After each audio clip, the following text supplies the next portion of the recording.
વેરાવળમાં આજે સાંજે કોંગ્રેસ ઇન્ડિયા ગઠબંધનના હીરાભાઈ જોટવાના સમર્થનમાં જાહેર સભા પૂરા જોશમાં કોંગ્રેસના અધ્યક્ષ જયકરભાઈ ચોટાઈ, અશોક ગદા, જગમાલવાળા, કાજલબેન લાખાણી દ્વારા ડોર ટુ ડોર સહિત રિક્ષા પ્રચાર અભિયાન.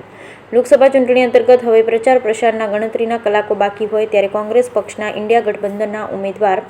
હીરાભાઈ જોટવાના સમર્થન રૂપે આજે સાંજે જલારામ ડેરી સટ્ટા બજાર પર જાહેર સભાનું આયોજન કરેલ તેમજ અન્ય અગ્રણીઓ કોંગ્રેસ અધ્યક્ષ જયકરભાઈ ચોટાઈ, અશોક ગદા, જગમલભાઈ વાળા, બિપિનભાઈ તન્ના સહિત કાજલબેન લાખાણી દ્વારા ડોર ટુ ડોર ફરી હીરાભાઈ જોટવાને સમર્થન આપેલ તેમજ સ્વસુની હીરાબેન પ્રભુદાસ સતીકુંવર ટ્રસ્ટ અધ્યક્ષ યોગેશ સતીકુંવરના માર્ગદર્શન સાથે 4 રિક્ષા પ્રચાર અભિયાન ચાલી રહેલ હોવાનું યોગેશ સતીકુંવર દ્વારા જણાવ્યું. રિપોર્ટ સુની યોગેશ સતીકુંવર, વેરાવળ.